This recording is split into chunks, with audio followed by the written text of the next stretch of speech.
I'm Daniel. Tanya. Okay, great. Thank you. We're just going to be asking you a few questions and see how it goes. First question. There's an increase in children and teenagers getting obese. Would you tackle that? Yeah, absolutely. I suppose it's a bit of a cliche, health is our wealth, but it is true, and if you're not healthy, you can't enjoy life to its full. So obesity and childhood obesity, it really starts, I suppose, good habits. They say, I think, it's so much easier to, it's so much harder to break a bad habit than to create good ones. So if we can start with young children, start as early as possible, and try and teach and inform young people to make good decisions about what they put into their own bodies, and how they use their bodies then, engage in physical exercise. Because there's two elements to obesity. One is what you're putting in, and the other is how then you're using the energies. So it's a big issue, it's a health issue, it's a public health issue, and it's an educational issue. And I think it can be tackled by informing young people when they're in the school setting, but also at home. Families have a real responsibility, and we should all try to keep our weight under control. Mary, how would you tackle the homeless crisis in Dublin? I'm glad you asked me that question. It's the single biggest issue, I think, in Dublin Central where we live. The first issue has to be around increasing supply. There are no houses available, no housing units available in Dublin Central at the moment, either to rent or to buy. And the problem has got significantly worse over the last 5 years. If I'm elected, it will be my first priority for Dublin Central. We will invest 5.4 billion euros, which I know sounds like an awful lot of money, but that is what is required. And we will build 45,000 social houses. So by social houses, I'm talking about houses like here in Cabra, in Ballybock, in Eastwall. Fianna Fáil actually, as a party going back to the 1930s, was the first party to actually build social housing. The other thing we would do is reinstate affordable housing. And so affordable housing is houses that are built privately but are priced at a point that make them affordable for average earners. And this government has abolished affordable housing, we will reinstate it. But there is another element, and I suppose in the short term, to try and address homelessness, and that's helping people who are in rented accommodation. About 46% of the people living in Dublin Central live in rented accommodation, and they've suffered quite significantly in recent years because the rent supplement was cut and because rents have increased. We've increased rent supplement so they don't become homeless, and we will create legislation and laws to secure their tenure, to secure them in those rented properties. And then finally, a lot of people have lost their homes and are becoming homeless because they can't pay their mortgage.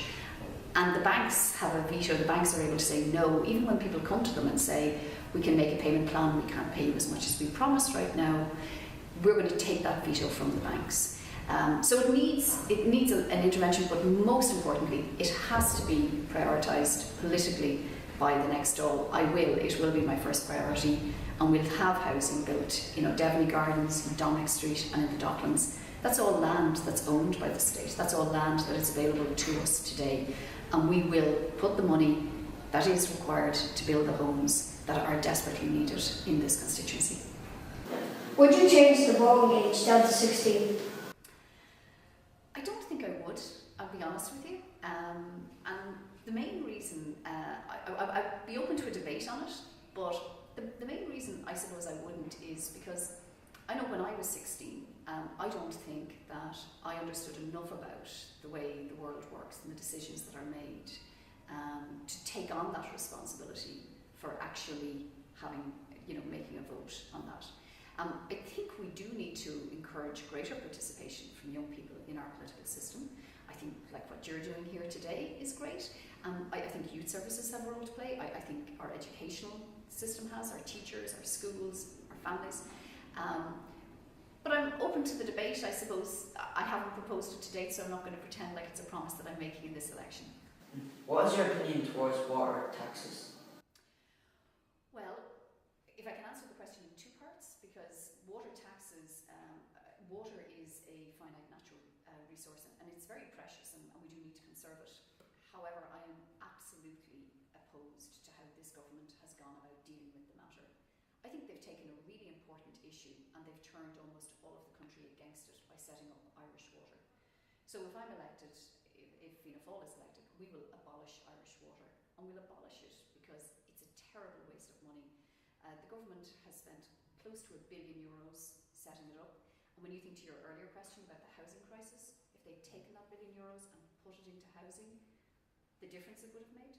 But instead they put it into paying consultants, to paying for water meters that are not used, and to paying for a water conservation grant that actually pays people not to conserve water. So we'll abolish Irish Water. We will save more than €100 million a year in doing that. And we have guaranteed that there will be no water charges for the lifetime of the next government. I would like to think that I'm an environmentally conscious person, though, and responsible person. And I do think that we need to give homeowners the opportunity to conserve water. But the water charges will not be introduced by the next government if we are in government. If your party gets elected, will there be more job opportunities? Yes. I suppose housing, education, and then jobs. Jobs obviously give us the means to sustain our lifestyles. So we would like to support jobs right across the board, but local jobs, sustainable jobs, so small employers, and help people start their own businesses. The big multinationals are great. I've worked for big multinationals, and they're very important, and they make a big contribution to our economy, and they do create employment and pay taxes. But real sustainable jobs are jobs that are provided and created by individuals, people, small businesses locally. So jobs is a big priority for us. What is your opinion on political parties and how they help the area and Ireland in general? Yeah, I suppose political parties get themselves a bad name and we can't blame anybody else but ourselves. A couple of things. I think the reason I'm in a party as opposed to, because the alternative is being an independent, is because I'm in politics because I want to actually make a contribution. I want to be able to affect change. And to do that, you have to bring people along, and you will have a much greater chance of actually affecting change if you have some critical mass, if you have a group of people together trying to achieve that objective. So I think political parties are made stronger by their membership. Every political party has a challenge to get people involved. A lot of people just aren't that interested in politics, it's a bit boring. But political parties then are held to account by their membership. So it does make them more honest, it does make them more effective. And I just think that our emphasis as a party, because we went from having 80 TDs to less than 20 in the last 5 years, that has actually made us, I believe, a stronger party. We've had to go back and start from scratch and rebuild. We're now the largest party at a local level, and we hope to be one of the largest parties in the next Dáil. That will mean, if I'm elected for the party, I will have significant influence for my constituency in that party. That will be a good thing for the constituency, because the constituency will have somebody positioned within a strong political organisation that can influence. Right, thank you very much. Thanks guys, thanks.